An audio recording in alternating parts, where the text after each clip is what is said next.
Welcome to our channel Sadkai Jariya, a free Islamic courses channel. Faryal Uzair presenting you. نحمده ونصلي على رسوله الكريم أما بعد فأعوذ بالله من الشيطان الرجيم بسم الله الرحمن الرحيم رب اشرح لي صدري ويسر لي أمري واحلل عقدة من لساني يفقهوا قولي. الفاظ کی تفسیر دیکھیے. یا ایہا، یا کا لفظ اردو میں بھی استعمال ہوتا ہے، یا اللہ، اور الناس کا روٹ پیچھے بتا چکی ہوں. نون واو سین یا الف نون سین ان سے ہے. اعبدو، ایاک نعبدو میں آپ پڑھ چکے ہیں. کیا کامن ہے نعبدو اور اعبدو میں؟ عین بے دال، عبد عبادت. ربکم ہو چکا. الذی خلقکم، خلق، تخلیق اردو میں استعمال ہوتا ہے نا. تخلیق میں بھی روٹ کیا ہے؟ خے لام قاف، خلق. خلقکم والذین، اور وہ لوگ، من سے، قبل. قبل بھی اردو میں استعمال ہوتا ہے نا، قبل، قبلکم. لعلکم، یہ لعل ایک حرف ہے، یہ آپ انشاءاللہ اس کی تفصیل بعد میں پڑھیں گے. شاید کے معنوں میں استعمال ہوتا ہے یا تاکہ کے معنوں میں. تتقون، پیچھے آپ نے پڑھا متقین، وہی روٹ ہے اس کا. تتقون بچنا، واو قاف یہ. الذی، وہ جس نے، جعل، جعل بھی گزر چکا ہے نا. لکم الارض، ارض زمین کو کہتے ہیں. فراشن، فراش میں فیریشین، فرش. فرش آپ کسے بولتے ہیں؟ زمین کے یہ جو بچھانا ہوتا ہے، یہ بچھانے والی چیز جیسے کارپیٹس وغیرہ، اور یہ پتھر کا بھی فرش ہوتا ہے، بچھی ہوئی چیز کے لیے استعمال ہوتا ہے. والسماء، اور آسمان. بناءً، چھت. بناءً کا روٹ ہے بے نون یہ. بنا، بنانے کو کہتے ہیں. تعمیر شدہ عمارت کے ہر حصے کو بنا کہتے ہیں. تعمیر شدہ عمارت کے ہر حصے کو بنا کہتے ہیں، خواہ وہ بنیادیں ہوں یا دیوار ہو یا چھت ہو یا پوری عمارت. وَأَنزَلَ، اور اتارا. نون زے لام، نازل ہونا، کرنا. من السماء، سما کا روٹ کل کیا بتایا تھا؟ سین میم واو، سمو، سمو کہتے ہیں بلندی کو. ما ان، پانی. فاخرج، کیا روٹ نظر آ رہا ہے؟ جی، خیر جیم. خرجا، نکلنے کے لیے خروج کا لفظ اردو میں بھی استعمال ہوتا ہے. بھی، ساتھ اس کے. یہ اصل میں بے اور ہی دو الگ الگ چیزیں ہیں. انشاءاللہ جو ہی گرامر آگے چلتی جائے گی تو یہ چیزیں آپ کو سمجھ میں جلدی آئیں گی. ابھی فی الحال بس یاد کر لیجئے. من الثمرات، میم نون من، یہ بہت دفعہ گزر چکا. الثمرات، ثمرہ کی جمع ہے، ثمرات. کسی بھی درخت کے پودے کا پھل. رزقن، رزق. لکم، تمہارے لیے. فلا، تو نہ. تجعلو، جیم این لام، دیکھ رہے ہیں نا آپ تجعلو میں اصل جو بنیادی حرف ہیں جیم این لام، جعل سے. نہ تم بناؤ. للہ، اللہ کے لیے. اندادن، ند کی جمع. انداد شریک، ند نون دال دال اس کا روٹ ہے. لفظی معنی ہوتا ہے اونٹ کا بھاگ کر جدھر منہ آئے چلے جانا. اونٹ کا بھاگ کر جدھر کو منہ آئے چلے جانا. تو یہاں مراد کیا ہے؟ شریک، مد مقابل، مثل. وَأَنْتُمْ، اور تم. تعلمون، کیا روٹ نظر آ رہا ہے تعلمون میں؟ اور اگر تعملون ہو تو کیا روٹ بن جائے گا؟ عین میم لام، اسی سے ترجمے میں فرق آئے گا، ورنہ لکھنے میں ذرا سا ہی فرق آتا ہے نا. وَإِن، اور اگر، کن تم ہو تم، فی ریب، ریب گزر چکا پیچھے، مما، مما اصل میں کیا تھا؟ من اور ما. نزلنا، نون زیلام، اوپر انزلہ، یہاں نزلہ شیب بدل گئی. الا ابدنا، یہ ابدنا وہی عین بے دال ہے جو اعبدو میں آئی ہے. فأتو، اتا یأتی اتیانن، آنا، اور بے لانا.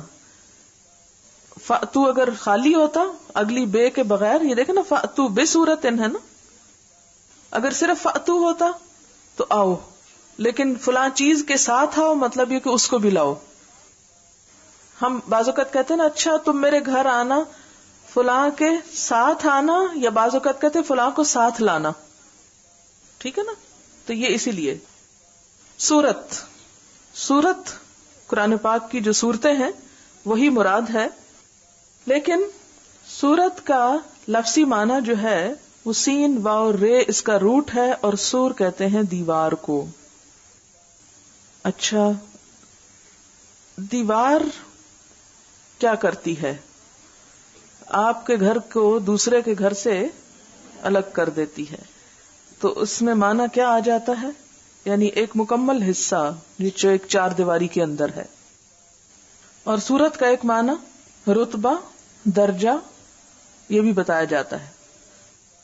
یعنی ایک یونٹ، مکمل وحدت، ایک معنی یہ ہوا، اور دوسرا درجہ، رتبہ.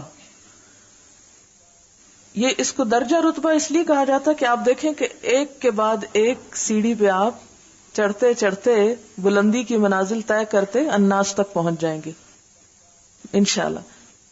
مم مثلہ، اس کی مانند. ودعو، دال این واو، دعوت اسی سے ہے. شہداء، شہید کی جمع. روٹ کیا نظر آ رہا ہے؟ شین ہے دال، شہدہ، گواہی دینا. من دون اللہ، دونا، دونا کا لفظ بہت دفعہ آئے گا قرآن پاک میں، معنی ہوتا ہے علاوہ، سوا، چھوڑ کر، خلاف، کے بغیر، یہ سب معنی آتے ہیں دونا کے. ان کنتم صادقین، صادق کی جمع، صادق اردو میں استعمال ہوتا سچا، سچے، یا مراد. فَإِن لم تفعلوا، تفعلوا میں کیا نظر آ رہا ہے روٹ؟ فَإِن لام، فعل، فعل کس کو کہتے ہیں؟ کام کو. تفعلوا، تم نہ کر سکو، ولن تفعلوا، اور ہرگز کر نہ سکو گے.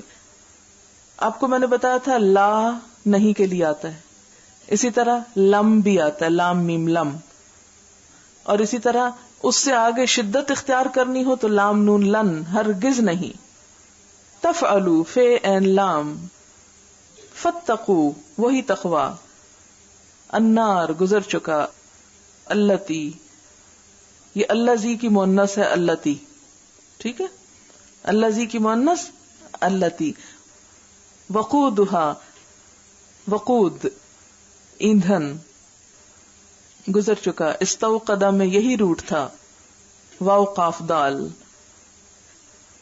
الناسو، ناس، گزر گیا. والحجارہ، حجارہ، حجر کہتے ہیں پتھر کو. ہے جیم رے، لفظی معنی ہوتا ہے روکنا، منع کرنا، سخت ہونا. تو پتھر بھی کیا کرتا ہے اصل میں؟ جہاں پتھر آ جائے تو اس کا مطلب ہے رکاوٹ آ گئی. سخت ٹھوس چیز کو کہتے ہیں جو آڑ کا کام دے. حجر پتھر کو کہتے ہیں، اور حجر عقل کو کہتے ہیں. حجر، اس کو کیوں عقل کو کیوں حجر کہتے ہیں؟ وہ بھی تو روکتی ہے نا، رکاوٹ ڈالتی. حجارہ، اعدت، لیکن یہاں حجارہ سے مراد گندھک کے سخت سیاہ اور بڑے بڑے بدبودار پتھر ہیں. حجارہ کا لفظ اس لیے استعمال ہوا ہے. حجارہ کا معنی پتھر، کون سے؟ گندھک کے، سلفر، سخت سیاہ بڑے بڑے بدبودار پتھر جو آگ کو تیز کریں گے. اعدت، عین دال دال، اعدت عدد سے ہے. عدد کس کو کہتے ہیں؟ گننے کو، گنتی کو. تو جب ہم کسی چیز کو گنتے ہیں تو ایک طرح سے اسے تیار کرتے ہیں، تو اسی لیے اس کا معنی ہے تیار کی گئی. اعدت عربی زبان میں تیاری کے لیے اعداد کا لفظ استعمال ہوتا ہے. للکافرین کس کی جمع ہے؟ کافرین، کافر کی. اور روٹ کیا ہے؟ کافرے. معنی کیا ہوتا ہے؟ چھپانا، انکار کرنا. وبشر، بشر کیا روٹ ہے؟ بشرا کس کو کہتے ہیں؟ خوشخبری کو. بشر انسان کو بھی کہتے ہیں. وہ کیوں کہتے ہیں؟ جب انسان پیدا ہوتا ہے تو خوشخبری ہوتی ہے ایک طرح سے. اللہ تعالیٰ نے تو آپ کو خوشخبری دی یا خوشخبری کا ذریعہ بنایا. وبشر الذین آمنوا، الذین گزر چکا، آمنوا ایمان سے ہے، وعملوا اب کیا روٹ ہوا اس کا؟ عین میم لام عمل سے. الصالحات کس کی جمع ہے؟ صالحتن کی. اور صالحتن مؤنث ہے کس کی؟ صالح کی. صالح کس کو کہتے ہیں؟ نیک، اچھا. ضروری نہیں انسان ہو، عمل بھی ہو سکتا ہے. صالحات اچھے عمل. یہ مصلحون والا روٹ ہے، اس میں بھی مصلحون میں بھی اصلاح کرنے والے. صاد لام ہے صلح کا معنی ہوتا ہے درست کرنا. ان لہم جنات، جیم نون تے جنت کس سے نکلا ہے؟ جیم نون، نون اس کا روٹ ہے. جن چھپانا. تو جنات یعنی ایسا باغ جس میں گھنے درخت ہوں. اور وہ گھنے درخت کیا کرتے ہیں؟ زمین کو چھپا دیتے ہیں. کس سے؟ سورج کی روشنی سے. اس لیے اس کو جنتن کہتے ہیں. وہ باغ جو گھنا ہو، جس میں روشنی سورج کی زمین پہ نہ پہنچے. تجری جیم رے یہ جریان، جری دوڑنا، چلنا. من تحت، تحت کس کو کہتے ہیں؟ نیچے. اردو میں استعمال ہوتا ہے یہ لفظ. ماتحت پڑھا کبھی؟ ماتحت. الانہار، الانہار اردو میں استعمال ہوتا ہے. نہریں، انہار ہوتا ہے. محکمہ انہار نہر کی جمع. لیکن عموماً ہمارا رویہ یہ ہوتا ہے کہ لفظوں کو پڑھتے جاتے ہیں اور کبھی بیچ میں غور نہیں کیا کہ یہ اصل میں معنی کیا ہے اس کا. کلما جب کبھی، رزقو ریز قاف رزق دیے گئے، منہا من ثمرتن ثمرہ پھل، رزقن قالوا هذا الذي رزقنا من قبل واتوا، اتو اس کا روٹ بھی ہے الف تے یہ. عطا کا مطلب ہوتا ہے آنا. اچھا. اور بے آگے لانا، لیکن جب مجھول میں آ گیا تو لائے جائیں گے. لفظی معنی ہے لائے جائیں گے، یعنی ان کے پاس لائے گئے. متشابہہ کیا لفظ ہے اس میں؟ شین بے ہے شبہ، تو متشابہ ملتا جلتا. وَلَهُمْ فِيهَا أَزْوَاجٌ، ازواج زوج کی جمع. ہمارے ہاں زوجہ کا لفظ استعمال ہوتا ہے، زوج نہیں ہوتا. زوج عربی میں اسپاؤز کے لیے استعمال ہوتا ہے. اسپاؤز یعنی پارٹنر. عورت یا مرد کے لیے نہیں بلکہ پارٹنر کے لیے استعمال ہوتا ہے. مذکر اور مؤنث ہر ایک دوسرے کے لیے، اور کسی بھی چیز کے جوڑے میں سے ایک. مطہرہ توئے ہے رے طہارت اسی سے ہے، پاکیزہ. وہم فیہا خالدون، ان اللہ لا یستحیی، یستحیی ہے یہ اس کا روٹ ہے یہ حی یا یحیا. جب استفال میں آیا تو شرمانے کا معنی ہوا. حیے کا مطلب ہوتا ہے زندہ ہونا. حیا عربی میں کہتے ہیں اس قوت کو، اس احساس کو جو انسان کو برائی سے روکتا ہے. ایک احساس کا نام ہے حیا. ان یضربا، ضاد رے بے، ضرب، ضرب مومن لفظ سنا کبھی؟ معنی کیا ہے ضرب کا؟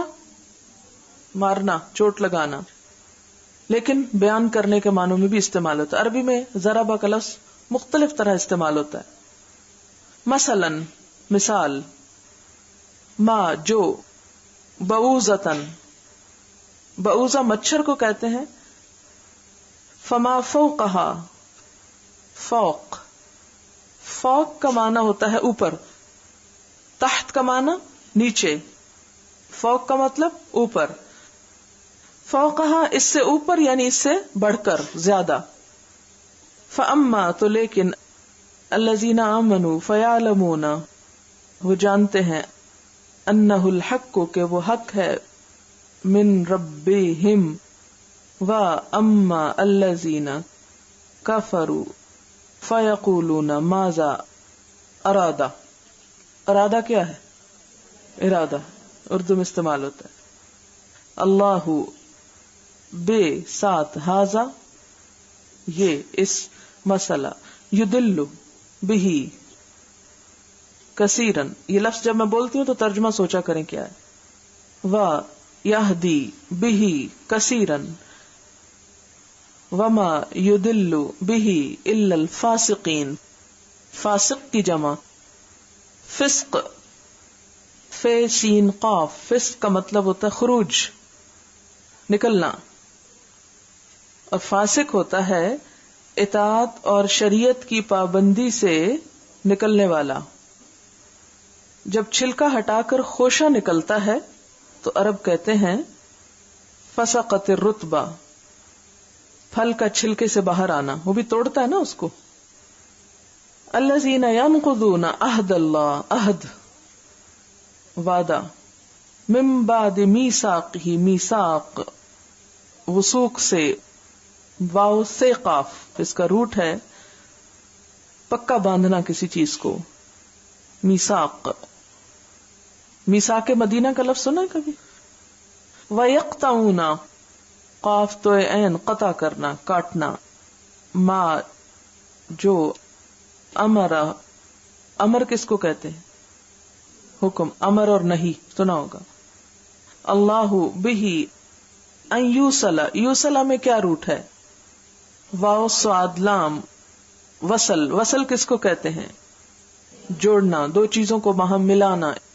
اس کا اپوزٹ ہوتا ہے فصل، فے کے ساتھ الگ کرنا. وَيُفْسِدُونَ، فے سین دال فساد سے، فی الارض، اولئک ھم الخاسرون، خے سین رے خسارہ. کیفا تکفرون، کفر، باللہ وکنتم امواتا، اموات میت کی جمع مردہ، مرے ہوئے تھے تم. فاحیاکم، احیا ہے یہ حی یحیا زندہ ہونا. ثم یمیتکم، یمیت میں موت ہے، میم واو تے. ثم پھر، یحییکم، ثم الیہ ترجعون. وہو الذی خلق لکم ما فی الارض جمیعا، جمیعا کس سے ہے؟ جمع سے. ثم استوى، استوى سین واو یہ، سوا اور استوا کا روٹ ایک ہی ہے. ٹھیک ہو جانا، تیار ہونا، سیدھا کھڑا ہونا، متوجہ ہونا.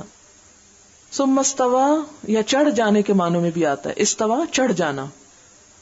الی السماء فسواہن، سوا کا معنی ہے درست کر دینا، ہموار کرنا، ٹھیک ٹھاک کر دینا. سبع، سیون، سات. سماوات آسمان، سما کی جمع. وہوا بکل شیء علیم. اب آپ تفسیر پہ آ جائیں. یا ایھا الناس، اے لوگو، قرآن کا پیغام تمام انسانوں کے لیے ہے. ہدایت اور گمراہی کے اعتبار سے انسانوں کے 3 گروہوں کا ذکر کرنے کے بعد، 3 کون سے گروہ تھے؟ متقین، کافرین، منافقین. اب اللہ تعالی تمام انسانوں کو خطاب کرتے ہیں اور اس خطاب میں دعوت ہے، دعوت توحید. اے لوگو، لوگ کون؟ جن کو اللہ نے پیدا کیا. اعبدوا ربکم، مطالبہ ہے کس چیز کا؟ عبادت کا، بندگی کا، اطاعت کا. کس کی؟ ربکم، اپنے رب کی. رب کون؟ جس نے تمہیں ذرے سے کمال تک پہنچایا، جس نے تمہیں پیدا کیا، جس نے تمہیں رزق دیا، تمہاری ساری ضروریات پوری کی. رب کی تعریف کیا ہے؟ الذی خلقکم. کون رب؟ وہی جس نے تم کو پیدا کیا. اپنے آپ کو دیکھو، کہاں سے آئے ہو؟ کس نے تمہیں یہ سب کچھ عطا کیا؟ تمہارے رب نے. الذی خلقکم، پہلی پہچان رب کی، پہلی دلیل. یہ اب عقلی دلائل دیے جا رہے ہیں. دوسری دلیل، والذین، اور ان لوگوں کو، من قبلکم، جو تم سے پہلے تھے، یعنی آج تک دنیا میں جتنے لوگ آئے ان سب کو بھی کس نے پیدا کیا؟ رب نے پیدا کیا. عبادت کا فائدہ کیا ہوگا؟ لعلکم تتقون، تاکہ تم بچ جاؤ. کس سے؟ دنیا میں نقصان اٹھانے سے، فتنہ و فساد سے، مشکلات سے، اور آخرت میں اللہ کے عذاب سے، پنشمنٹ سے. یہ ہے فائدہ عبادت کا. انسان سے مطالبہ، سمپل الفاظ میں دوبارہ سن لیجئے، انسان سے، اور صرف مسلمانوں سے نہیں، تمام انسانوں سے جو دنیا میں آج ہیں یا کبھی تھے یا آئندہ آئیں گے، الناس، سب سے مطالبہ کیا جا رہا ہے. کس بات کا؟ کہ لوگوں اپنے رب کے ہو جاؤ، رب سے جڑ جاؤ. اور ایک نبی کی تبلیغ یا تعلیم کا خلاصہ یہی ہے کہ وہ بندوں کو خالق سے جوڑ دے، بندوں کے دل میں خالق کی اہمیت، عظمت پیدا کر دے. لہذا پہلا جو کرنے کا کام بتایا جا رہا ہے یہاں ساری انسانیت کو، وہ کیا ہے؟ اپنے رب کے ہو جاؤ. اس سے بے نیاز ہو کر تم کچھ بھی نہیں رہ سکتے، کوئی تمہاری حیثیت اور حقیقت نہیں. اور اسی کا حق تم پر سب سے زیادہ ہے، اس لیے کہ اس نے تم کو پیدا کیا ہے اور تم جیسوں کو پیدا کیا ہے.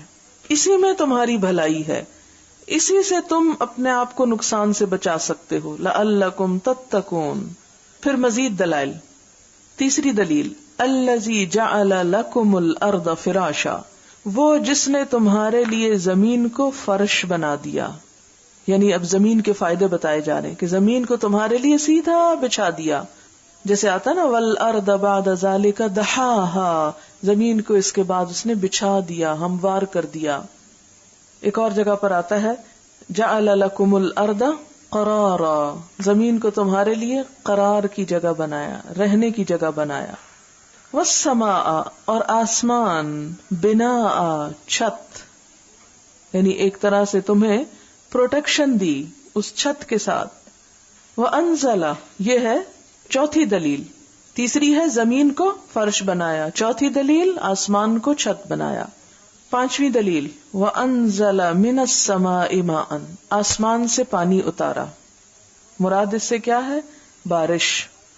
اور پانی زندگی کے باقی رہنے کا ذریعہ ہے، پانی نہ ہو تو ہم سب ختم ہو جائیں. فاخرج به، پھر اس نے نکالے اس کے ساتھ، من الثمرات، کس کے ساتھ نکالے؟ پانی کے ذریعے. به سے مراد یعنی بذریعہ کیا نکالے؟ پھل. پھل سے مراد فروٹس نہیں ہے یہاں، پھل سے مراد ہر پودے کا جو آؤٹ پٹ ہے، جو بھی آپ لیتے ہیں، خواہ وہ گندم ہے یا کسی بھی اور چیز کا. یہ جن کو ہم فروٹس بولتے ہیں نا، اس کو فاکہہ کہتے ہیں عربی میں. ثمرہ ہوتا ہے کسی چیز کا خلاصہ، نتیجہ، نچوڑ، جو اس کا آخری حصہ ہوتا ہے، یعنی جسٹ. تو ایک پورے پودے میں سے ہم لیتے کیا ہے؟ وہ جو استعمال کی چیز ہوتی ہے، اور باقی سب جلانے کے اور چیزوں کے کام آ جاتا ہے. رزقن لکم، تمہارے کھانے کا انتظام، پینے کے لیے پانی اتارا، کھانے کے لیے پھل نکالے، وہ پانی تم پیتے بھی اور تمہارے پودے بھی پیتے ہیں اور پھر تمہیں فائدے کی چیزیں دیتے ہیں۔ اب تمہارا کام کیا ہے؟ یعنی اللہ تعالیٰ نے اتنا کچھ کیا، تمہیں پیدا کیا، تمہارے رہنے کے لیے زمین بنائی، تمہارے لیے آسمان بنایا، پھر پانی اتارا، پھر پودے لگائے، تمہیں رزق دیا، اتنا کچھ اس نے تمہارے لیے کیا۔ ایک حدیث میں آتا ہے، یا ابن آدم، اے آدم کے بچے، خلقت کل شیء من اجلک، ہر چیز میں نے تیری خاطر پیدا کی، تیرے لیے بنائی، یہ ساری نعمتیں تیرے لیے، اور تجھے کس کے لیے بنایا؟ وخلقتک من اجلی، اور تجھے میں نے اپنے لیے بنایا۔ وما خلقت الجن والانس الا لیعبدون۔ اسی لیے نتیجہ کیا ہے، خلاصہ کیا ہے؟ فلا تجعلوا للہ اندادا، اللہ کے ساتھ کسی اور کو شریک نہ بناؤ، کسی اور کی طرف منہ اٹھا کے مت چل پڑو۔ کیوں؟ اس لیے کہ کسی اور نے تمہارے لیے کچھ بھی نہیں کیا، سب کچھ تو اللہ نے کیا، اس لیے وہی حقدار ہے کہ تم اس کی اطاعت کرو۔ وَأَنْتُمْ تَعْلَمُونَ، اور یہ باتیں تم سب جانتے ہو۔ ایک چھوٹی سے چھوٹی عقل رکھنے والے سے بھی آپ پوچھیں، بتاؤ آسمان کس نے بنایا، بارش کون برساتا ہے؟ تو کہیں گے اللہ تعالیٰ، اس لیے کہ بارش ہماری مرضی سے تو نہیں آتی، ہم آسمان تک چڑھ نہیں سکے، پہنچ نہیں سکے، تو بنا کیسے سکتے ہیں؟ تو ہم سب جب یہ مانتے ہیں کہ وہ سب اللہ نے بنایا، تو ہم کو یہ بھی مان لینا چاہیے کہ پھر اب ہمیں کیا کرنا ہے، اسی کے آگے جھکنا ہے۔ جب ان ساری چیزوں کے بنانے میں کوئی شریک نہیں، تو عبادت میں کوئی کیسے شریک ہو سکتا ہے؟ دیکھیں نا، جو کوشش کرتا ہے، محنت کرتا ہے، انعام بھی تو اسی کو دیا جانا چاہیے یا کسی اور کو؟ کریڈٹ اسی کو ملنا چاہیے نا۔ ذرا سوچیں، کوئی کام سارے کا سارا آپ کریں، کھانا آپ بنائیں، یا بسا اوقات بےچارے نوکر بناتے ہیں اور تعریفیں صاحب خانہ کی ہوتی ہیں، اب وہ تو بےچارے مسکین بولتے نہیں، کیا کریں، انہیں اس سے غرض نہیں۔ لیکن اگر کبھی آپ کے ساتھ ایسا ہو، کام آپ کریں، انعام دوسرا پائے، تو یہ انصاف ہوگا؟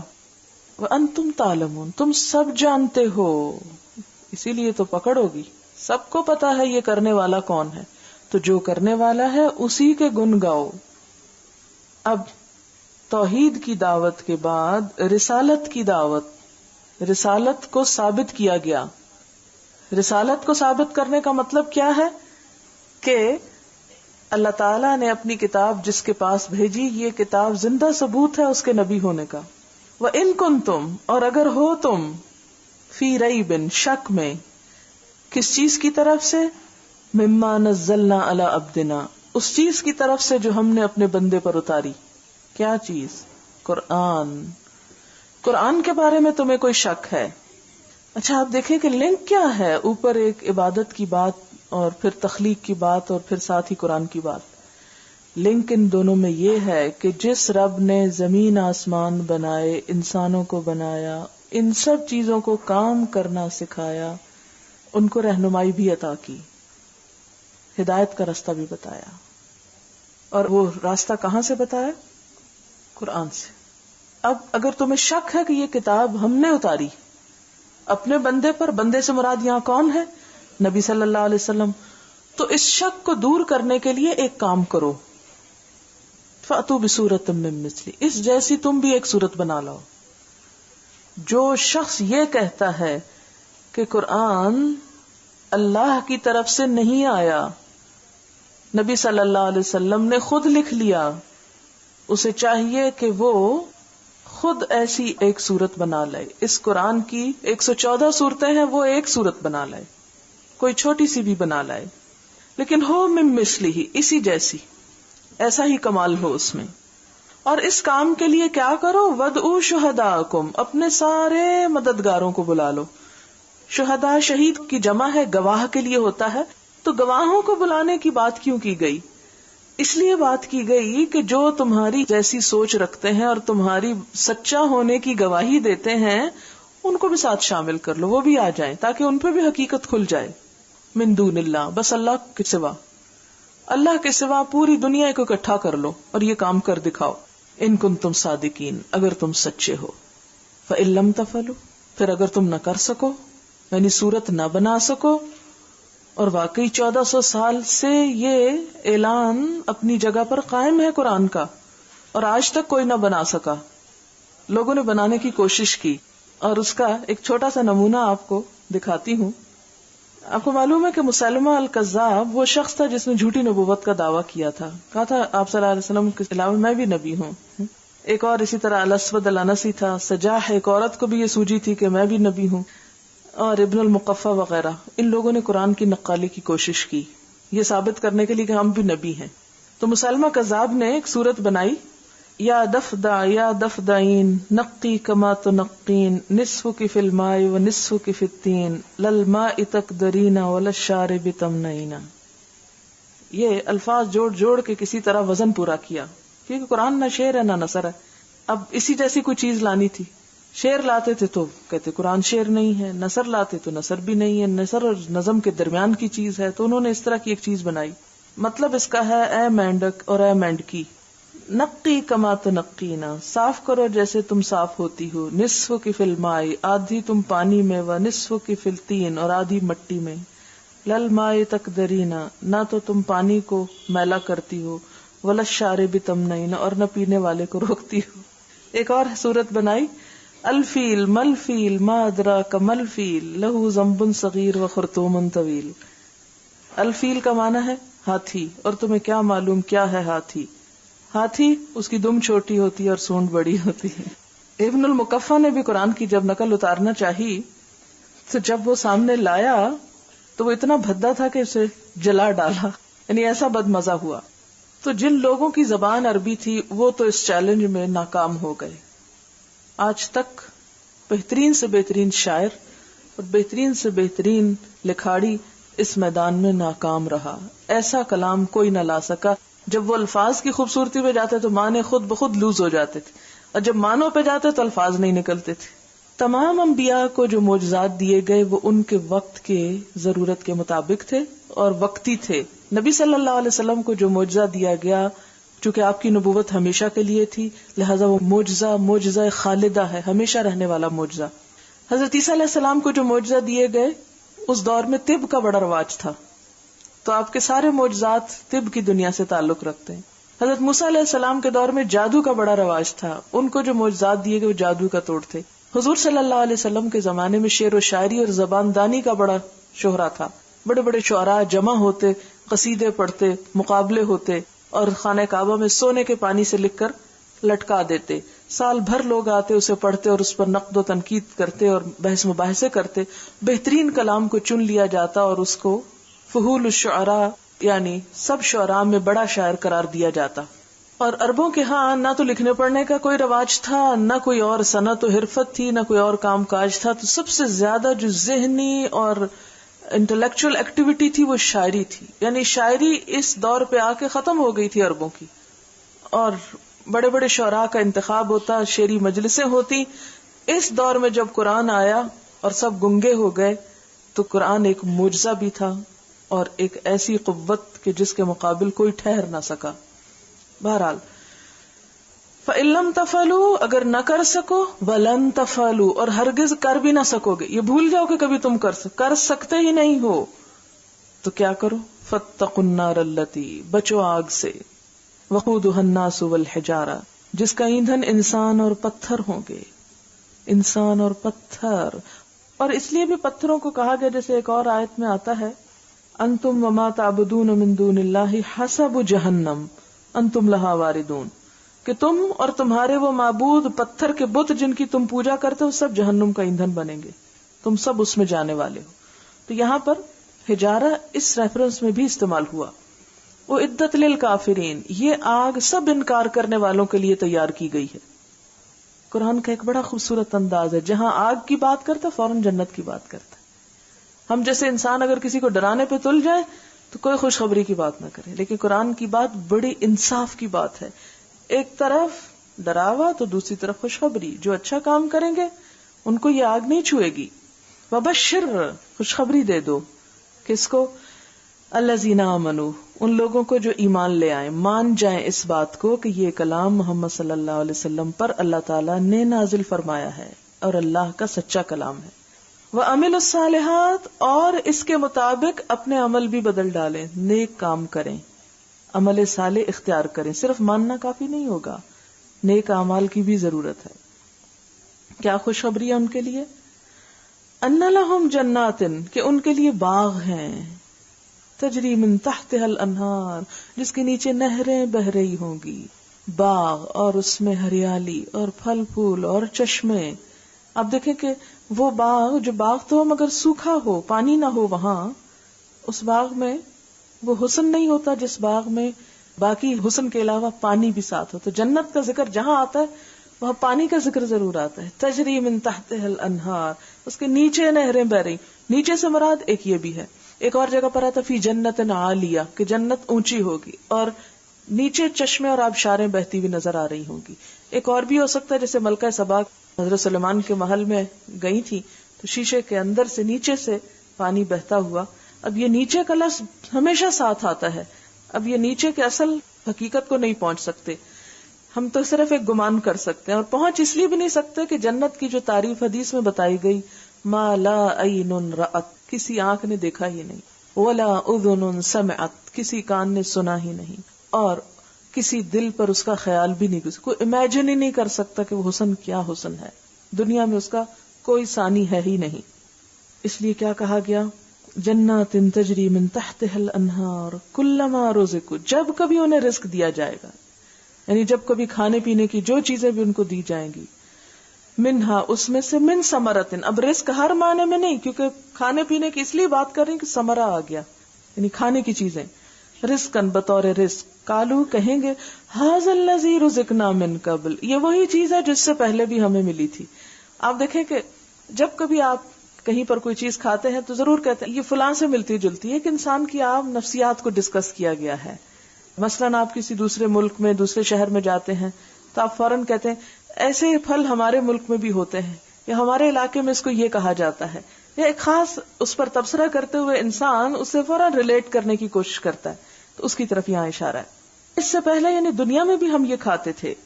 وَأُتُوا بِهِ مُتَشَابِهًا اور وہ اس سے ملتے جلتے دیے جائیں گے. اس سے ملتے جلتے کس سے ملتے جلتے؟ نمبر ایک دنیا کے پھلوں سے ملتے جلتے، یعنی مثلاً ان کا نام سیب، انار، کھجور وغیرہ ہی ہوگا جیسے قرآن پاک میں بھی آتا ہے جنت کے پھلوں میں دنیا کے کچھ پھلوں کا ذکر. تو ناموں میں ملتے جلتے نمبر ایک، یا شکلوں میں ملتے جلتے لیکن ذائقہ وہ نہیں ملتا جلتا ہوگا. ایک اور معنی بِهِ متشابہ ان کے اعمال سے ملتے جلتے، جیسے اعمال ہوں گے ویسے ہی اس کے پھل ہوں گے، یعنی پھل اعمال کے مطابق. یعنی جنت کا رزق انسان کے عمل کے مشابہ ہوگا، اتنا ہی ملے گا جتنا عمل ہوگا. حدیث میں آتا ہے جنت اور دوزخ دراصل انسان کے اعمال ہیں، اس کو وہ لوٹا دیے جاتے ہیں. انما ہی اعمالکم آپ صلی اللہ علیہ وسلم فرمائے انما ہی اعمالکم یہ جنت کیا ہے؟ یہ تمہارا عمل ہے. ترد الیکم جو تمہیں لوٹایا جا رہا ہے. تو آخرت کی جنت میں وہی شخص جائے گا جس نے دنیا میں جنت کے اس معنی کو پا لیا یا اس اصل مقصد کو پا لیا. بہرحال وَلَهُمْ فِيهَا أَزْوَاجٌ اور اس میں ساتھی ہوں گے. ازواج یہاں عموماً ترجمہ کیا جاتا ہے بیویاں، تو صرف بیوی کے لیے لفظ نہیں استعمال ہوتا، شوہر کے لیے بھی استعمال ہوتا ہے. اور ان کے لیے ساتھی ہوں گی، بیویاں ہوں گی. بیویاں کر سکتے ہیں آپ ترجمہ آسانی کے لیے کیونکہ ہم پیچھے آ رہا ہے، لیکن یہ ہم جو ہے نا یہ صرف مذکر کے لیے نہیں آ رہا، جنت میں عورتیں بھی جائیں گی تو وہ سب کی طرف اشارہ ہے.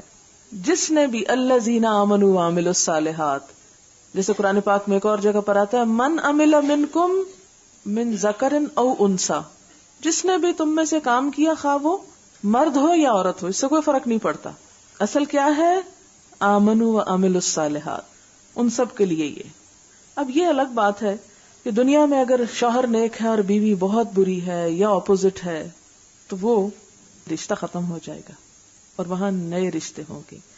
وہم فیہا خالدون اور وہ اس میں ہمیشہ ہمیشہ رہیں گے، ہمیشہ ہمیشہ رہیں گے. حدیث میں آتا ہے کہ جب جنت اور جہنم میں سب لوگ پہنچ جائیں گے تو ایک فرشتہ اعلان کرے گا اے جہنمیوں اب موت نہیں، اور اے جنتیوں اب موت نہیں، جو گروہ جس حالت میں ہے اسی حالت میں ہمیشہ رہے گا. یہ بخاری کی روایت ہے. ہم فیہا خالدون، ہمیشہ وہیں. اور یہ ہے انسان کا اصل گھر. اصل گھر ہم نے کس کو اصل بنا رکھا ہے؟ دنیا کو. اور اس کو کیا فراموش کر رکھا ہے، جبکہ حقیقت اس سے بالکل الٹ ہے. اب یہ ہے کہ جب اللہ تعالیٰ نے یہ بتا دیا کہ یہ کلام اللہ تعالیٰ کی طرف سے کوئی اس جیسا بنا نہیں سکتا، تو لوگ جب عاجز ہوئے تب کوئی اعتراض تو کرنا تھا، ایک اور اعتراض کر دیا. اچھا اگر قرآن اللہ کی طرف سے تو پھر اس میں یہ چھوٹی چھوٹی چیزوں کی مثالیں دی جاتی ہیں، آگ کی مثال، بارش کی مثال، مکھی کی مثال اور مکڑے کی مثال، یہ کوئی اللہ کا کلام ہے؟ اللہ کا کلام اور ایسی چھوٹی چھوٹی باتیں. بہانہ تلاش کرنا تھا. کہتے کسیانی بلی کھمبا نوچے. تو اب جب اس کے مقابلے میں کوئی چیز لا نہ سکے تو اب اسی پہ اعتراض جڑنے لگے. اس کا جواب یہاں دیا گیا ہے، ان اللہ لا یستحیی، اللہ کو بالکل شرم نہیں آتی. کس بات میں؟ ان یضربا، کہ وہ بیان کرے، مثلاً کوئی مثال، ما جو بعوضتاً مچھر کی ہو، فما فوقہا، یا اس سے اوپر. اچھا مچھر کے اوپر کیا ہوتے ہیں؟ اس کے پر. تو پر کیا ہوتے ہیں مچھر کے مقابلے میں؟ اور چھوٹے. تو فما فوقہا کا ایک معنی کیا بنا؟ اس سے بھی چھوٹی چیز.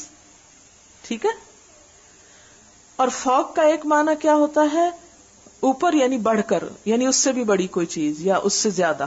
تو دونوں معنوں میں استعمال ہوگا یہ.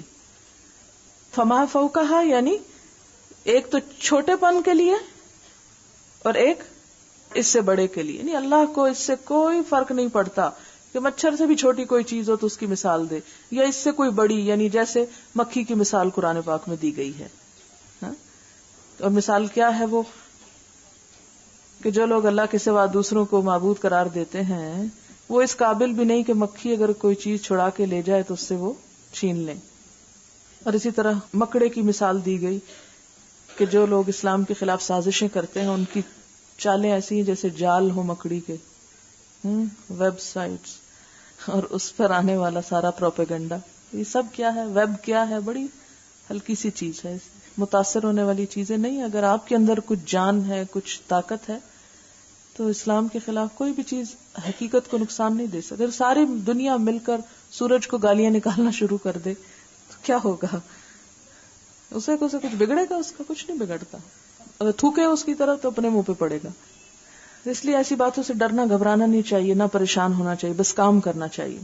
ان اللہ لا یستحی ان یضرب مثلا ما بعوضۃ فما فوقہا فاما الذین آمنوا، تو وہ لوگ جو ایمان لائے، فیعلمون، وہ جانتے ہیں، انہ الحق من ربہم، کہ یہ مچھر مکھی کی مثال بالکل سچی مثال ہے، حقیقی مثال ہے، اللہ کی طرف سے ہے.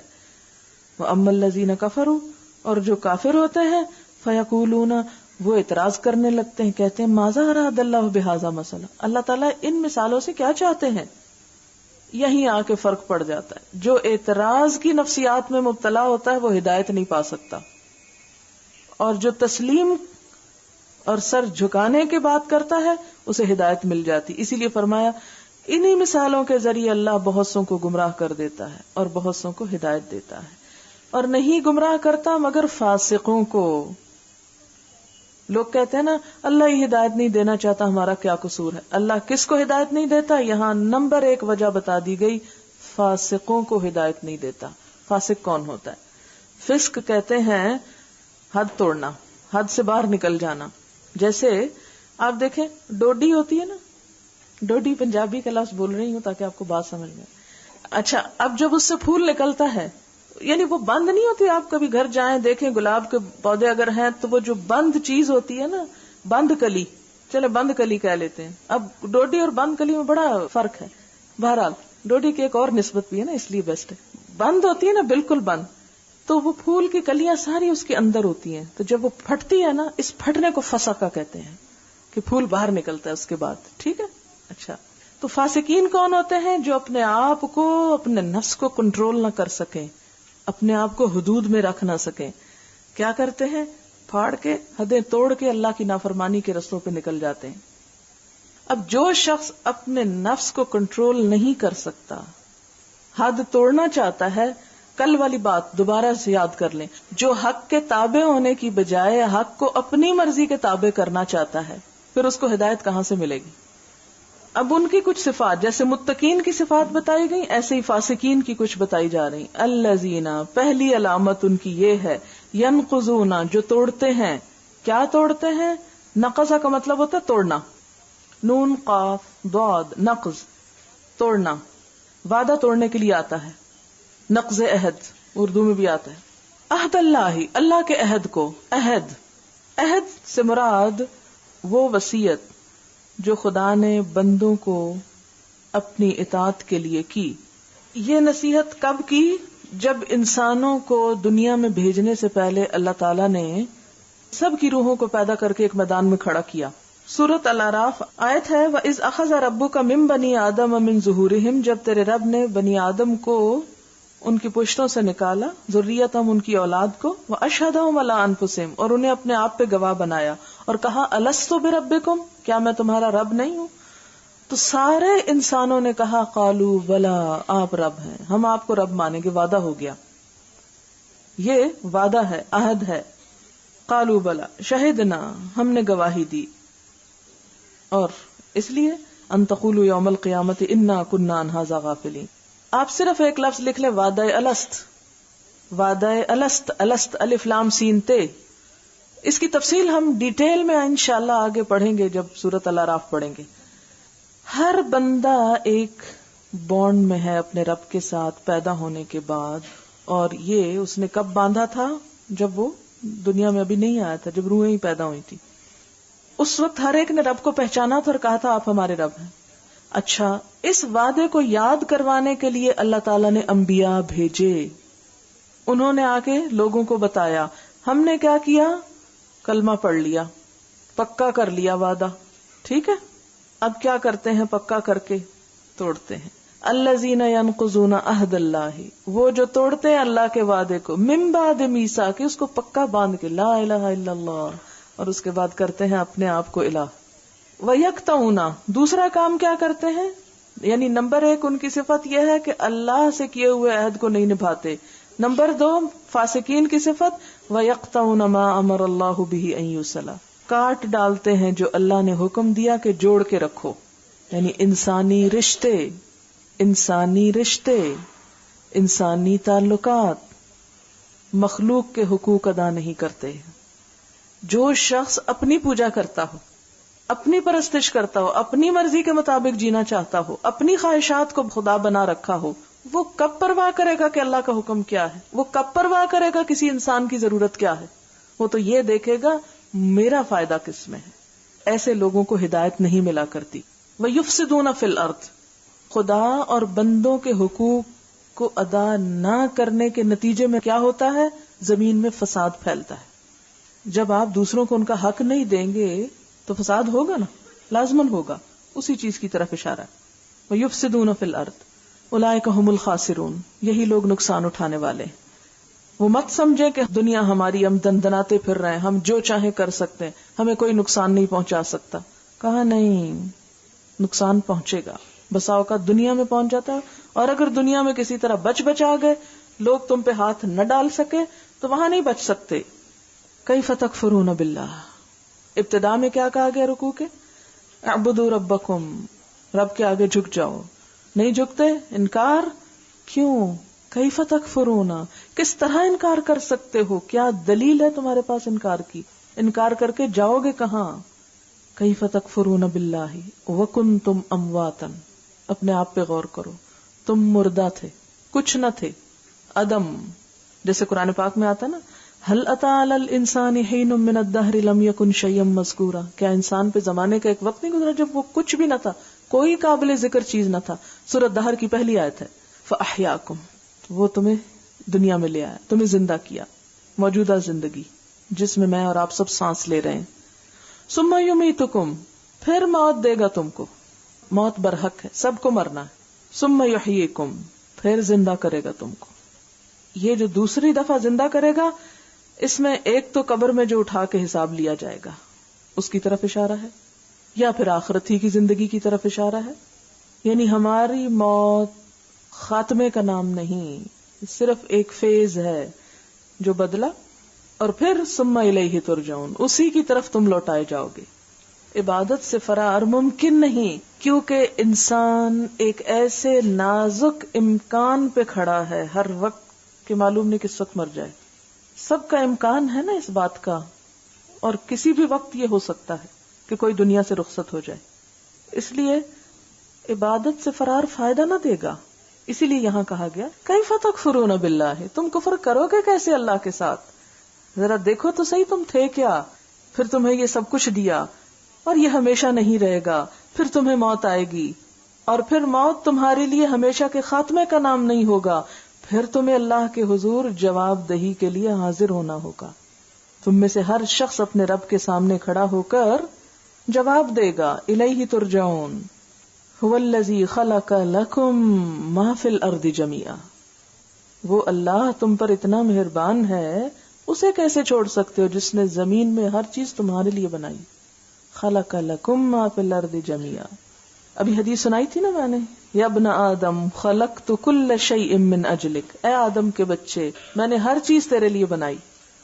اسی سے ایک اصول نکلتا ہے فقہ کا کہ دنیا میں پائی جانے والی ہر چیز کا استعمال جائز ہے، حلال ہے، وہ انسانوں کے لیے ہے، سوائے اس چیز کے جسے پھر اللہ تعالیٰ نے خود حرام کر دیا کہ نہیں یہ نہ استعمال کرنا. اور وہ کیوں کیا؟ ہمارے امتحان کے لیے. اسی لیے آپ دیکھیں کہ حلال ان لمیٹڈ ہے اور حرام چند ایک چیزیں. اللہ چاہتا تو وہ بھی ہمارے لیے کیا کر دیتا؟ حلال ہی کر دیتا. لیکن چند چیزوں کو روک کر ہمیں ٹیسٹ کیا گیا کہ بھلا ہم اللہ کی خاطر رکتے ہیں یا نہیں. جیسے حضرت آدم علیہ السلام، کیونکہ اس کے فوراً بعد آگے حضرت آدم کا واقعہ آ رہا ہے. حضرت آدم علیہ السلام کے لیے ساری جنت کیا کر دی گئی تھی؟ حلال، ایک درخت ممنوع. اسی ریشو کے ساتھ ہمارے لیے دنیا کی سب چیزیں حلال اور صرف چند چیزیں حرام، ممنوع. هو الذی خلق لکم ما فی الارض جمیعا. ذرا دیکھیں ادھر ادھر نظر ڈالیں، یہ درخت، یہ ہوا، یہ فضا، یہ سورج، یہ چاند، یہ تارے، یہ زمین جس پہ میں چلتی ہوں، یہ ہاتھ پاؤں، یہ سب میرے لیے، سب میرا. انسان کی ایک حس ہوتی ہے نا کہ ہر چیز میری ہو، اور اسی حرص میں وہ بہت کچھ غلط کام کرتا ہے. تو یہ اس حص کی سیٹسفیکشن، یہ سب تمہارا ہی تو ہے. کسی نے پابندی لگائی تمہارے لیے سورج سے فائدے اٹھانے پر؟ سولر انرجی ہے، اس کے حصول میں کوئی دنیا کی قوم ہے جو آپ پہ پابندی لگا سکے؟ اگر خود ہی نہیں حاصل کرتے تو پھر اللہ تعالیٰ کا کیا قصور ہے؟ زمین کے خزانے آپ کے لیے ہیں، آپ نہ نکالیں نہ استعمال کریں تو اللہ تعالیٰ کا کیا قصور ہے؟ تو یہ سب کچھ تمہارے لیے اور تم اللہ کے لیے. ثم استوى الى السماء، پھر وہ متوجہ ہوا آسمان کی طرف. ایک ترجمہ یہ بھی کیا جاتا ہے وہ چڑھ گیا آسمان کی طرف. بہرحال یہ لفظی ترجمہ ہے، یعنی پھر آسمان کی طرف متوجہ ہوا. پہلے زمین بنائی پھر آسمان بنایا. اس سے ایک بات تو یہ پتہ چلتی فسواہن 7 سماوات، اور دوسری بات یہ پتہ چلتی ہے کہ آسمان 7 ہیں. نمبر 1، آسمان کی ایک حصی حیثیت ہے، یعنی جیسے زمین کو ہم ٹچ کر سکتے اسی طرح آسمان اگر ہم وہاں پہنچ جائیں، جو ممکن نہیں، ایک دن پہنچنا ہے. ویسے آپ کو پتا نا مرنے کے بعد سب کی روحیں جائیں گی وہاں. بہرحال ایک اور بات یہ 7 سماوات. تیسری بات کیا پتہ چلتی ہے؟ 7 آسمان ہے. یعنی نمبر 1 آسمان کا وجود ہے، آسمان صرف بلندی کا نام نہیں. نمبر 2 کہ 7 آسمان ہیں، اور حدیث کے مطابق ہر 2 آسمان کے درمیان کا فاصلہ 500 سال کا ہے. اور پھر اسی طرح زمین بھی اس کی مانند ہے، جیسے فرمایا وَمِنَ الْأَرْضِ مِثْلَهُنَّ، سورۃ الطلاق میں آتا ہے. اب عموماً لوگ جھگڑا کرتے ہیں زمین پہلے بنی تھی آسمان پہلے بنا تھا. تو وہ آپ نے ایک آیت میں پڑھا تھا کہ دونوں جڑے ہوئے تھے فَفَتَقْنَاهُمَا. تو یہ جو سما کا مطلب ہے یہ لازمی طور پر یہ نہیں کہ پہلے ایک بنایا پھر دوسرا بنایا، دونوں جڑے ہوئے تھے، جب پھٹے تو الگ الگ ہو گئے نا. وجود میں تو دونوں کٹھے ہی آ گئے. اب کیا ہوا؟ پہلے اس نے کیا کیا؟ زمین کو ذرا درست کیا، پھر آسمان بنایا. پھر ایک اور آیت میں آتا ہے وَالْأَرْضَ بَعْدَ ذَلِكَ دَحَاهَا، آسمان کے بعد زمین کو دہاہا، یعنی اس میں وہ جو ساری خوراک اور ہماری ضرورت کی چیزیں تھی. تو یہ ایک کے بعد ایک درجہ بدرجہ ہوتی چلی گئی چیزیں. وَهُوَ بِكُلِّ شَيْءٍ عَلِيمٌ، آسمان اس نے بنایا، زمین اس نے بنائی، لہذا ان کے درمیان بھی جو کچھ ہے سب اسی کا ہے، اور وہ ہر چیز کو جانتا ہے. کہیں جا نہیں سکتے تم اس کو چھوڑ کے اسے بھول کر اس کے علاوہ کوئی اور راستہ ہے نہیں. آیت نمبر 21 سے یا ایھا الناس اعبدوا ربکم، اے لوگو اپنے رب کی عبادت کرو. کیوں؟ اللہ تعالیٰ عبادت کا حق رکھتا ہے.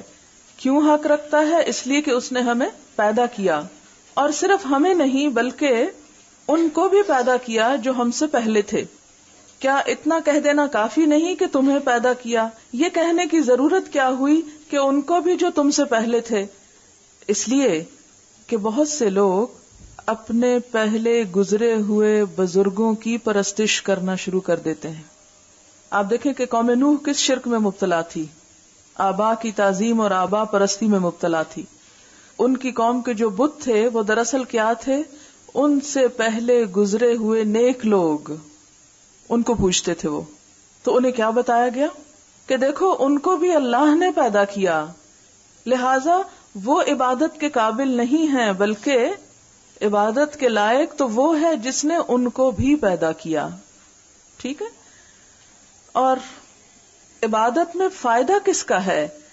اللہ تعالیٰ کا کچھ فائدہ ہے یا انسانوں کا؟ انسانوں کا. کیا فائدہ ہے؟ کہ وہ بچ جائیں گے. لعلکم تتقون، تقوی، بچ جانا. کس چیز سے بچ جائیں گے؟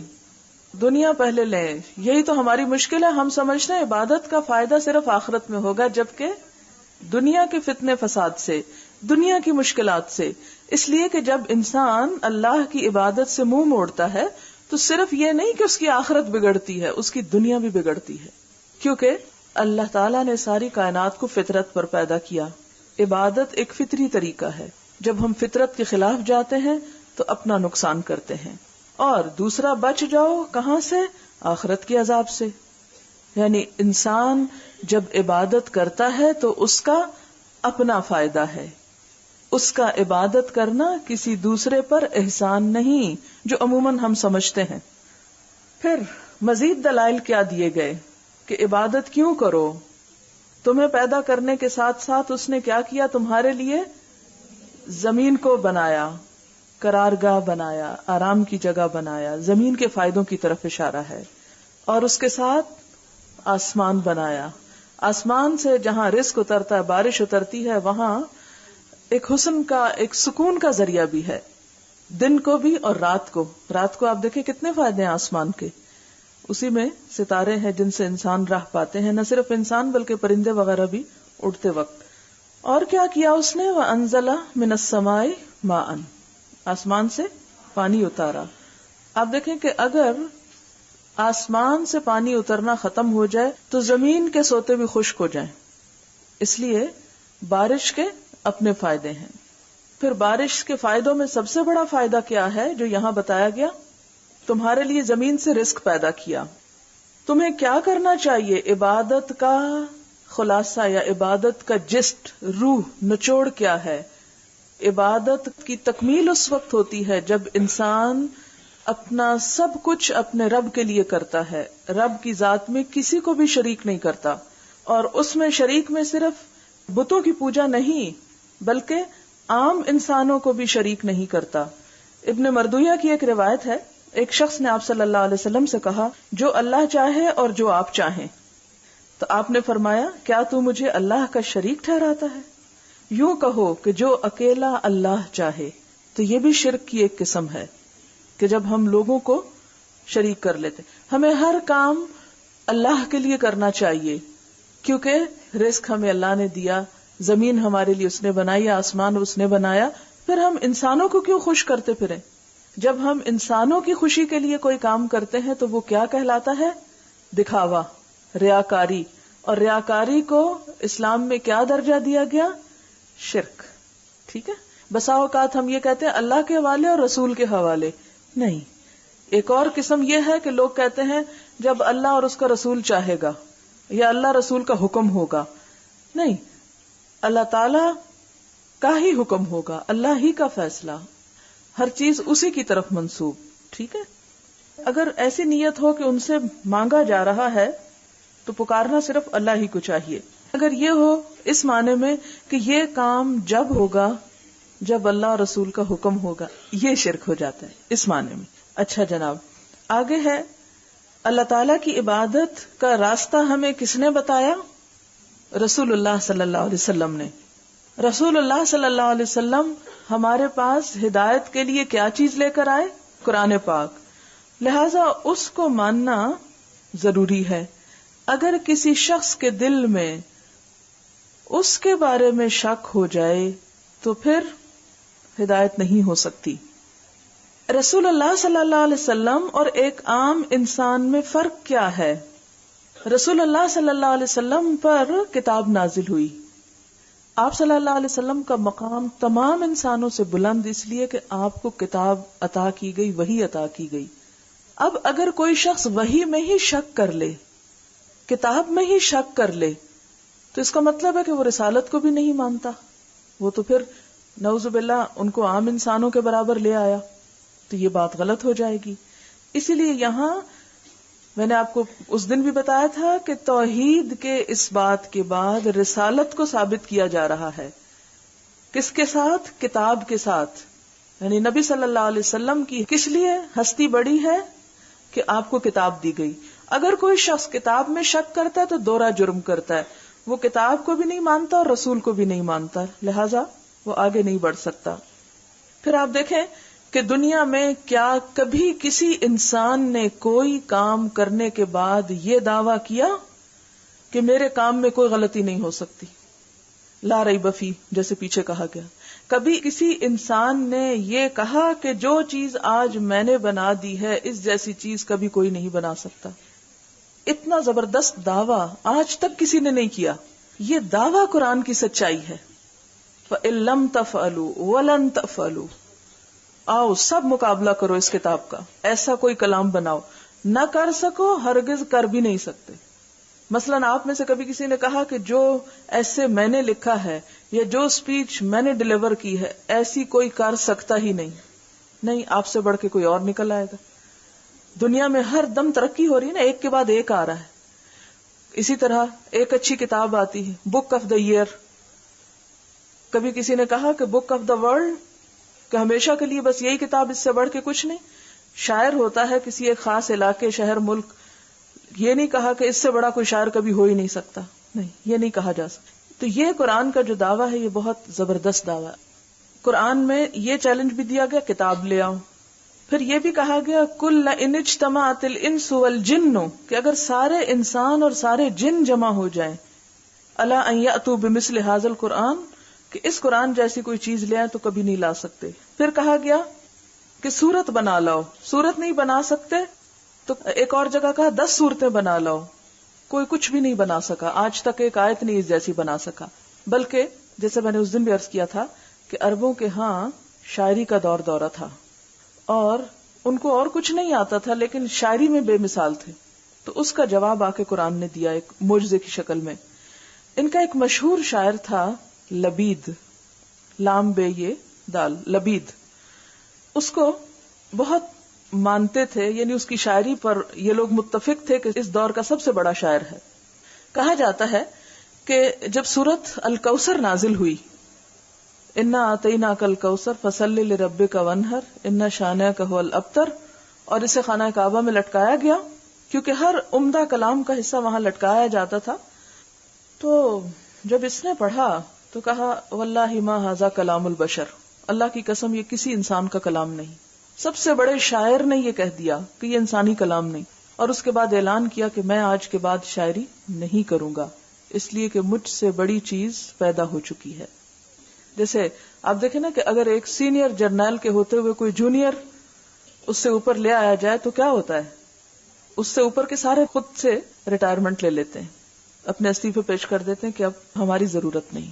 تو بالکل اسی طرح اس شاعر نے کہا کہ اب اس کے بعد میری شاعری کی ضرورت نہیں اور میں اس سے ریٹائر ہوتا ہوں.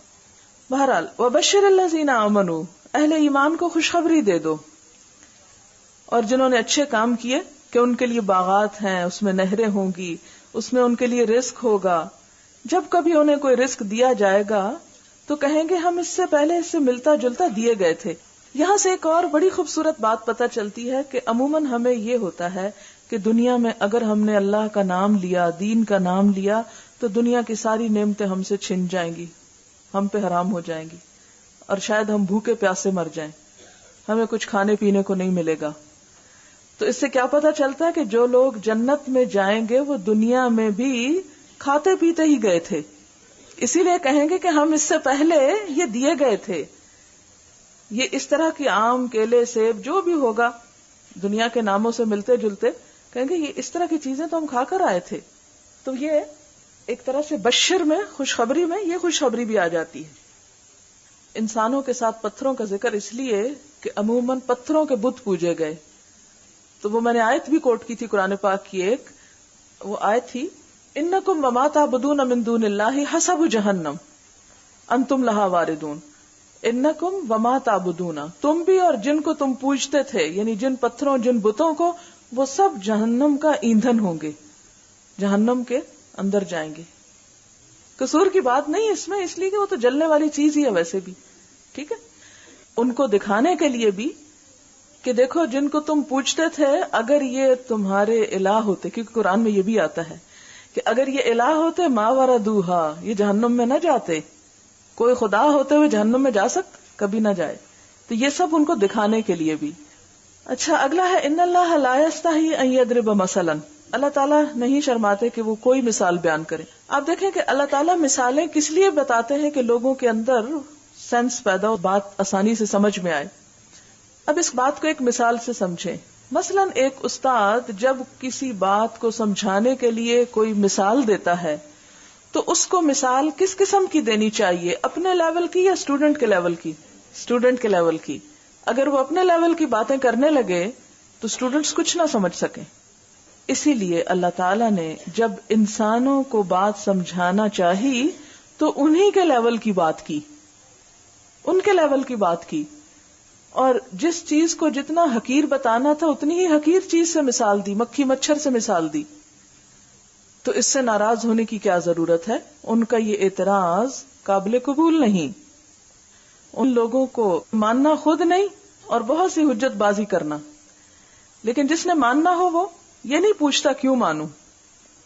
تو اللہ تعالیٰ انہی مثالوں کے ساتھ بہت سے لوگوں کی ہدایت کا سبب کر دیتے ہیں اور بہت سے لوگوں کو گمراہ کر دیتے ہیں، اور ساتھ ہی بتا دیا کہ وہ صرف فاسقوں کو گمراہ کرتے ہیں جو ماننا نہ چاہے.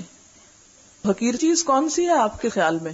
ایٹم، چھوٹے سے چھوٹی چیز ہے نا. دیکھیں آپ اس کو حقیر سمجھیں، دیکھیں وہ آپ کو کیا کرتا ہے اپنی انرجی سے. میں نے آپ کو پہلے بھی عرض کیا تھا کہ ہدایت اس کو نہیں ملتی جس کے دل میں تکبر ہوتا ہے، جو اپنے آپ کو بڑی شے سمجھ لیتا ہے.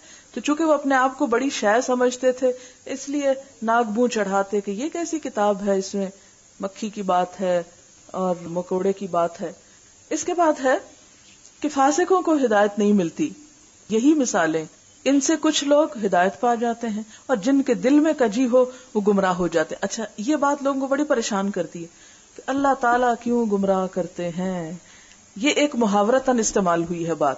میں آپ کو اس سے چھوٹی سی مثال سے سمجھاتی ہوں کہ جس شخص کا اپنا منہ کڑوا ہو اس کو میٹھا شربت بھی کیا لگتا ہے. اب اس میں شربت کا قصور ہے یا اس شخص کا؟ بیمار شخص جو ہوتا ہے اگر آپ اس کو بڑی سے بڑی نعمت بھی دیں تو کھانا نہیں چاہتا اور وہ کہتا ہے کہ یہ کڑوی ہے، حالانکہ وہ کڑوی نہیں ہوتی، اس شخص کے منہ کا ذائقہ کڑوا ہوتا ہے. اسی طرح جن کے اندر بگاڑ ہوتا ہے، جن لوگوں کے جن کی نیتوں میں فطور ہوتا ہے، جو تکبر کا شکار ہوتے ہیں، ان کو ہدایت نہیں ملتی. ہدایت کا راستہ تو سب کے لیے کھلا ہے، چھوٹی سی چیز بھی ہدایت کے لیے کافی ہو جاتی ہے. اور اگر جس نے ہدایت نہ لینی ہو اس کے سامنے پوری کتاب 30 پاروں کی بھی کھلی ہو تو اسے ہدایت نہیں ملتی.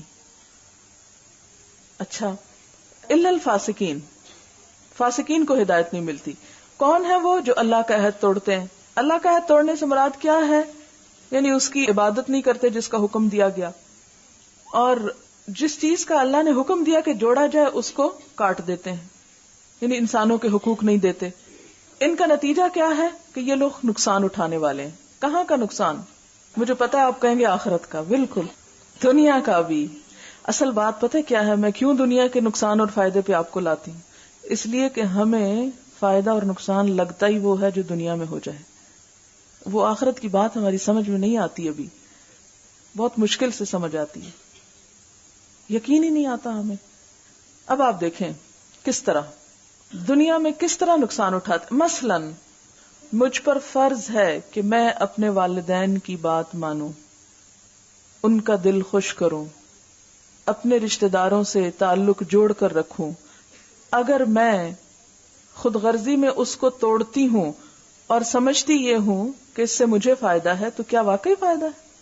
جب آپ میں سے کوئی شخص اپنے ماں باپ کی بات نہ مانے اپنی مرضی کرنے کے لیے، تو وقتی طور پہ اسے لگتا ہے کہ میری مرضی میں میرا فائدہ ہے. تو ہوتا کیا ہے؟ جو دل کو بے چینی، پریشانی، والدین کی ناراضگی، وہ سب چیزیں انسان کا چین سکون چھین لیتی ہیں. آپ کسی انسان راہ چلتے کو گالی دیں، کیا ہوگا نتیجہ؟ آپ کو سننی پڑے گی نا، ہے نا؟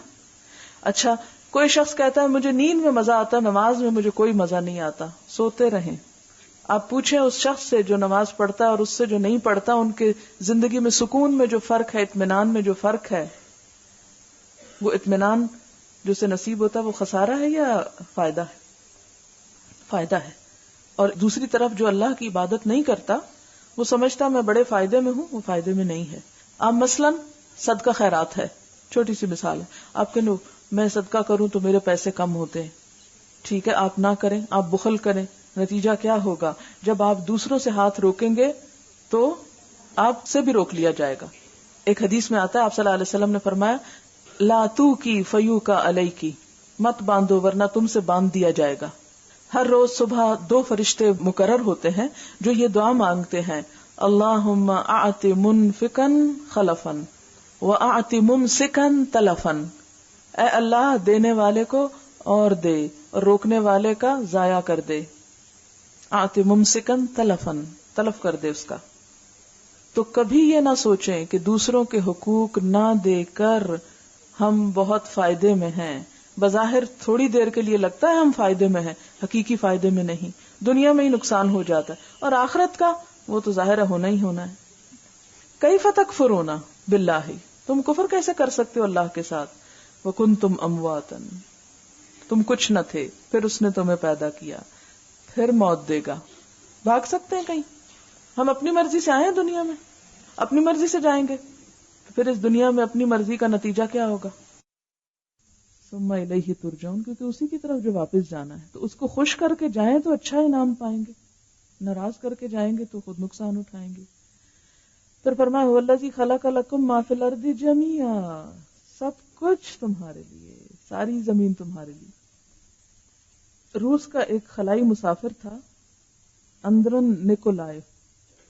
اگست 1962 میں ایک خلائی پرواز سے واپس ہوا تو 21 اگست کو ماسکو کی ایک پریس کانفرنس میں کہنے لگا، جب میں زمین پر اترا تو میرا جی چاہتا تھا کہ میں زمین کو چوم لوں. یعنی ہم سب کو بڑا شوق ہوتا ہے نا کہ خلا میں سیر کریں، ہوا میں جائیں اور ہم بھی ذرا کائنات کے مشاہدے کریں. تو یہ ایک ایسٹروناٹ کی کہانی ہے جو کہتا ہے کہ میں جب زمین پر اترا کئی دن گھوم گھوم کے فضا میں، تو میرا دل چاہ زمین کو چوم لوں. کیوں کہا اس نے؟ اس لیے کہ انسان کے لیے زمین پر جو سکون اور آرام ہے، اطمینان ہے، قرار ہے، وہ کائنات میں کہیں بھی نہیں. اور پھر پیاس کے بعد جب پانی ملتا ہے تو انسان کو جو سکون ملتا ہے، بالکل اس خلا نورد کا حال یہی تھا کہ زمین پر اتر کر اس کو بے پناہ سکون ملا. آپ دیکھیں کہ بہت سے لوگوں کو جہاز پہ بیٹھنے کا بڑا شوق ہوتا ہے، ایک دفعہ بیٹھ کر ہی شوق حیران ہو جاتا ہے، اس لیے کہ تھکا دینے والا مرحلہ ہوتا ہے وہ بھی. اسی طرح آپ دیکھیں کہ سمندر کا سفر، کئی لوگ بڑے شوق سے کہتے ہیں کہ ہم سوئمنگ کرنا چاہتے ہیں یا کشتی رانی کرنا چاہتے ہیں، لیکن تھوڑی دیر بعد یا کچھ دن اگر آپ کو سمندر میں رہنا پڑے تو آپ کو زمین کی قدر آئے گی. تو یہ جس جگہ کو اللہ نے ہمارے لیے قرار کی جگہ بنایا، اس محبت کو ذرا محسوس کریں. هو الذی خلق لکم ما فی الارض جمیعا، سب تمہارے لیے بنایا. اور رکوع کا اختتام اس بات پر کیوں ہو رہا ہے؟ تاکہ ابتدا میں جو بات کہی گئی تھی، یا ایھا الناس اعبدوا ربکم، اس پر ہم لبیک کہیں. اور پھر آپ دیکھیں پہلے زمین بنائی ثم استوى الى السماء، تمہارے لیے جگہ پہلے بنائی. یہ بھی ایک محبت کا انداز ہے. آسمان بعد میں بنایا، تمہارے رہنے کی جگہ پہلے بنائی. اس سے انسان کی اہمیت اور عظمت کا احساس ہوتا ہے. تو اللہ کی محبت کو محسوس کیا کریں. جتنی جتنی محبت محسوس کریں گے اتنا ہی عبادت آسان ہوتی چلی جائے گی. اللہ کی راہ میں کی جانے والی ہر قربانی آسان ہو جائے گی. ہر قربانی کرنا بہت آسان ہو جائے گا. اس نے انسان کی ذات کو سب سے زیادہ امپورٹنس دی ہے. تو ہمارے لیے بھی کیا ہے؟ سب سے زیادہ اللہ ہی کی ذات کو ہم امپورٹنس دیں. محبت ڈر کو جنم دیتی ہے، جیسے دن رات کو جنم دیتا ہے. کیسے؟ آپ دیکھیں، جس سے آپ کو محبت ہوتی ہے آپ کو ڈر لگتا ہے نا وہ ناراض نہ ہو جائے، ہے نا. اور جس سے محبت نہیں، آپ بے پرواہ ہیں، وہ ناراض ہو کے خوش ہو کے کچھ ہو، ہمیں اس سے کیا ہے نا، کہ کسی نہ کسی لیول پہ ضرور ہوتا ہے. اس کے بھی درجات ہیں نا. تو کسی کا بہت اعلیٰ ہو سکتا ہے تو اس کو بھی کہا چاہے تم اعلیٰ پہ ہو پھر بھی ہدایت چاہیے، اور کسی کا بہت لو. آپ دیکھیں کہ کوئی شخص جس کے دل میں اللہ تعالیٰ کے لیے کوئی جگہ نہ ہو وہ اس کی کتاب کی طرف آ سکتا ہی نہیں. آ سکتا ہے؟ نہیں آ سکتا. لہذا جو آتا ہے خواہ وہ اعلیٰ درجے کا متقی نہیں بھی تو بھی ہدایت کا رستہ اس کے لیے آسان ہو جاتا ہے. وآخر دعوانا ان الحمدللہ رب العالمین. سبحانک اللہم وبحمدک نشہد ان لا الہ الا انت نستغفرک ونتوب الیک. والسلام علیکم ورحمۃ اللہ وبرکاتہ.